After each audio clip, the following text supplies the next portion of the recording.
Dateline, February 2022. Vladimir Putin visits China to celebrate the start of the Winter Olympics. While there, he and President Xi Jinping announced that the two countries share a limitless friendship. Later that month, Russia invades Ukraine. China then consummates that limitless friendship by providing Russia with absolutely no lethal aid for the war effort, until now, or maybe not. Watch your fingers because we're about to dive in. And that reminds me, today's video is sponsored by Surfshark. More on them in a minute. For now, we head to May 2024 and the beginning of this ongoing drama. UK Defence Secretary Grant Shapps told attendees at a conference in London that the United Kingdom has evidence that Russia and China are collaborating on combat equipment for use in Ukraine. Washington was apparently confused by the revelation. National Security Advisor Jake Sullivan told reporters that the White House had not seen that information to date, and that he looked forward to speaking with UK intelligence to make sure that they had a common operating picture. In case this was not clear, that last bit is 100% grade A diplomatic shade. China, meanwhile, also denied the accusation. Of course, breaking news, leaders lie. But Zelensky apparently believes it. He says, she says that it is not happening. And more than a month later, no one else has confirmed Shapps' claims. So, what the heck is going on here? Well, today, let's cover three options. 1, he was wrong. 2, he was right, if you think about it in a certain way. And 3, something more nefarious is going on. China is doing it in secret, and the West wants to keep it that way. We will spend most of our time on the third option because it is the most interesting. But understanding that requires going through the other two bits first. Let's begin with option 1 because it is the simplest. It is possible that the intelligence that Shapps cited was wrong. Perhaps after Sullivan's diplomatic shade-throwing, British intelligence officials indeed compared notes with their American and other Western counterparts. This does happen in the intelligence world. It is possible, for example, that Britain had a lone source, say this shady character here, who's always up to no good, and that the United States knew was not credible. Then US intelligence officials explained why that was the case to Britain, and so the whole thing simply ended. Afterward, the whole story quietly died off, so as to not bring extra embarrassment to any of the parties involved. In sum, this explanation is straightforward enough. Just ignore the shady guy. And Surfshark, the sponsor of today's video, has some good news there. Unfortunately, sometimes you can't just ignore the shady guy. You might be minding your own business online, but shady guy over here is tracking your IP address, and now you're just handing over your approximate location. That's where Surfshark VPN comes in. It reroutes everything through its own servers, leaving the shady guy lost in a sea of Surfshark IP. But VPNs are dynamic tools that do a whole lot more than that. Let me give you a recent example from my life. A friend's parents were in town and needed to check what was happening with their pensions. Easy enough. No, not easy enough. They needed to be in India to access the webpage. So, option 1, they fly back to India. Or option 2, they use my VPN to surf from India, and boom, now they can see their money. So if you want to surf like a shark, go to surfshark.deals/WilliamSpaniel and use code WilliamSpaniel, all one word, for an extra 4 months free. The deal comes with a 30-day money-back guarantee, so what are you waiting for? Go there today. Back to focusing on China. The second possibility is that Shapps' statement was kind of true. Alternatively, we could title this segment Dual-Use Technology, because Shapps may have been overclaiming the dual-use assistance that China publicly provides to Russia. Rewinding a second, the public position that China has taken with the invasion is a willingness to profit from it, but not to encourage it. We covered this in depth a year ago, but the basic logic here is that Beijing gets very nervous about non-consensual changes to territorial recognition. This is an artifact of the One China philosophy, the idea being that if Donetsk and Luhansk can unilaterally leave Ukraine, then it creates geopolitical precedent for Taiwan to do something similar by declaring itself independent. And if there is anything at all that the PRC does not want, it is that. This explains the mixed voting record that China has cast within the United Nations on the topic of the invasion. Meanwhile, There's also concern in Beijing that Russia will grind itself into oblivion by fighting over Ukraine, which China does not directly care about. That then will leave Beijing without a functional partner should there be a broader war with the West. Not good news for the world's second most populous country. But Moscow is getting some help. You see, money is money, and that is why China is willing to import Russian oil at a significant discount. Still, there are limits to that. China's refusal to reach an agreement to build a new natural gas pipeline shows this. The tricky point here that may connect to Shaps's comment is regarding those dual-use items. Dual-use technology is anything that has both civilian and military applications. Microchips are the primary example coming out of the current war. Take a moment to look around you and count the number of things that contain microchips. Basically, everything does. Phones, watches. If you bought a new car within the last few years, I have news for you. You actually bought a computer with 4 wheels.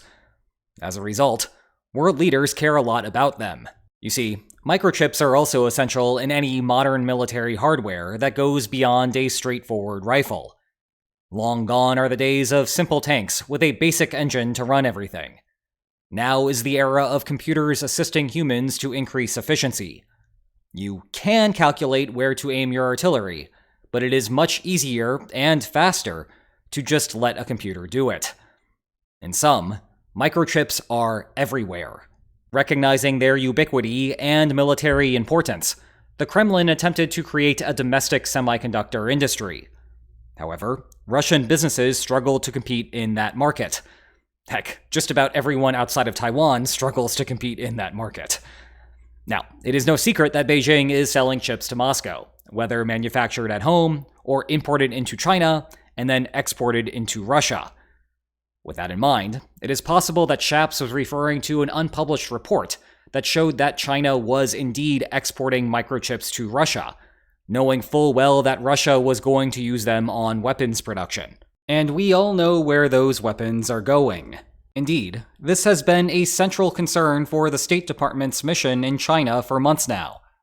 Between the ambassador and secretary getting a delicious bite to eat on the streets of Shanghai, yum, and attending a CBA playoff game between the Golden Bulls and the Sharks, the Sharks, that is a coincidence, their attention has turned not to direct weapon sales, but rather Russia acquiring 70% of its machine tools and 90% of its microelectronics from China. And if China knows that Russia is doing this to build its defense base, then there is some level of complicity here. Obviously, that would be a slight break from the strict interpretation of Beijing's de facto policy of make money and do not encourage the Kremlin. But it should not come as a shock to Western observers that this process continues. It all goes back to a basic problem in Russia.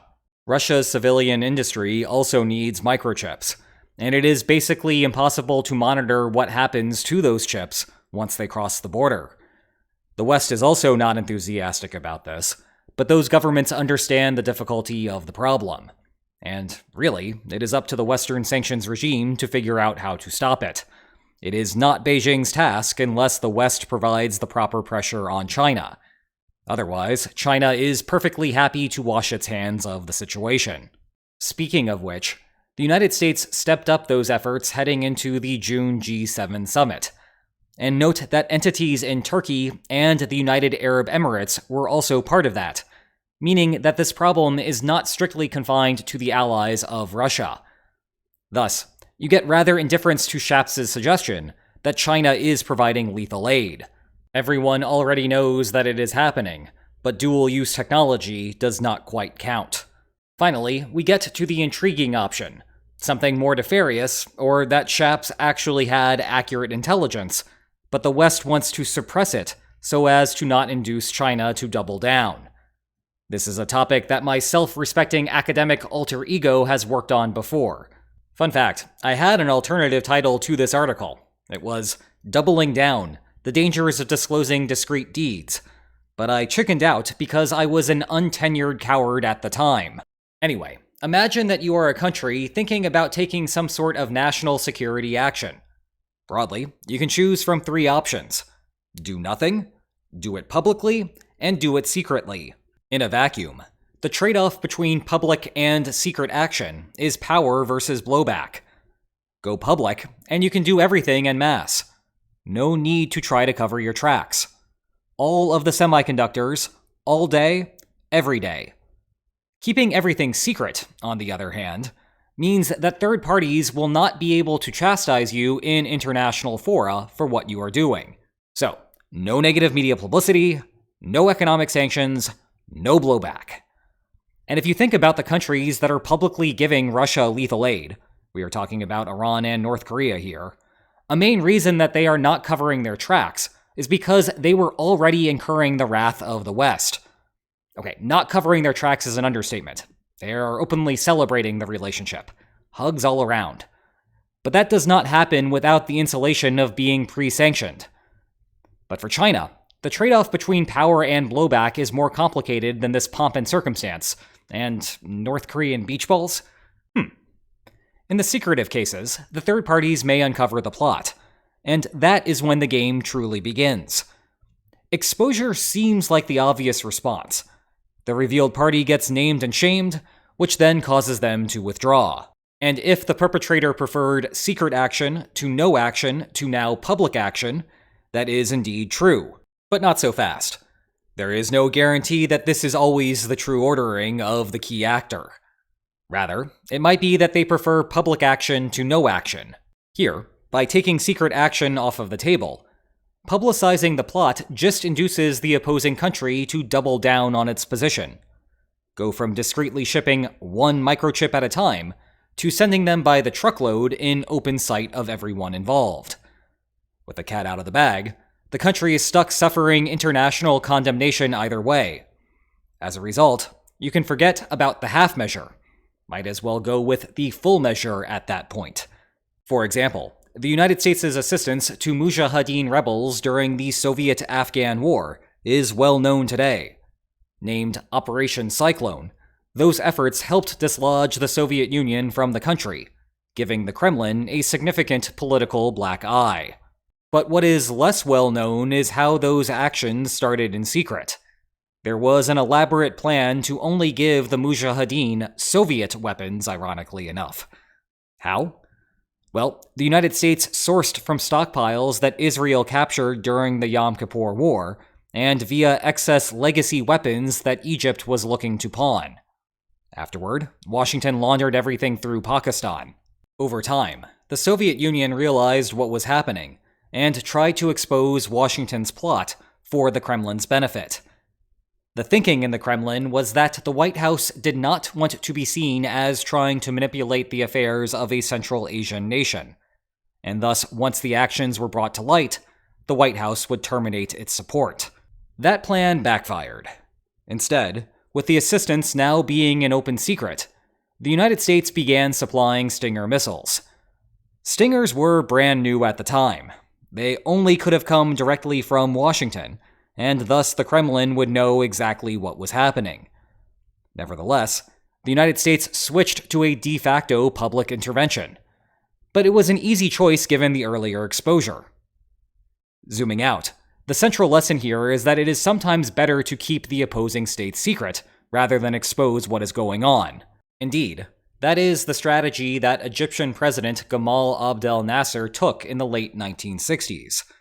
At the time, the United Kingdom was secretly providing support operations to North Yemen in response to Egypt deploying 70,000 soldiers to fight in the ongoing civil war there. And yes, this is the correct Egyptian flag, even though it is now Syria's flag. But that is a long story for another day. Anyway, they called it Operation Rancor, which, thanks to George Lucas, is much harder to ask AI about than it should be. On the other hand, a really good job from Google here. Regardless, Nasser eventually deduced what was going on, but he kept his cards close to his chest. In fact, this was a wise decision. The British foreign policy establishment had already discussed escalating to more forceful public actions if its role were ever exposed. It is possible that something like that might be happening today. Western intelligence may have indeed already discovered that China has supplied lethal aid to Russia. Thus, Shaps was speaking the truth. But the whole thing has been kept quiet because they are wagering that exposure will not deter China. On the contrary, once the secret is out in the open, there will be no need for Beijing to constrain its assistance. The endgame is that China, the collective West, and Ukraine are all worse off than in a world where they had colluded to keep the secret. Of course, secrets have a hard time staying in the shadows forever. We may eventually learn that China has long been deeply involved in the war. And if that happens, we will have to look back at this video, see whether the secret was kept out of fear that China would expand its operations, and then wait and see whether indeed China escalates further. Thanks again to Surfshark for sponsoring today's video. And if you want to know more about the invasion, you can check out my books on the subject. See the video description for more information about them. And if you enjoyed this video, please like, share, and subscribe, and I will see you next time. Take care.